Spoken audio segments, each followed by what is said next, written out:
Your child won't stop coughing all night. That dry or phlegm cough won't let him sleep, and neither will you.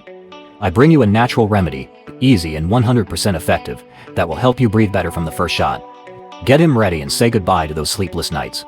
Let's go to the ingredients. 5 eucalyptus leaves. Opens the and eliminates phlegm. A little bit of Vic VapoRub relieves congestion and clears the nose. A of pure honey soothes and softens the appearance. Put a cup of water in a pot and add 5 eucalyptus leaves. Let it boil for 10 minutes and then place it in a cup. Add a little bit of Vic VapoRub and mix well until it dissolves. Then add a spoonful of honey, remove everything and take it warm. Give him 2 your child in the morning and 1 before bed. From the first shot, you will notice how he relieves his cough and rests better. Your child will be able to sleep peacefully, and so will you.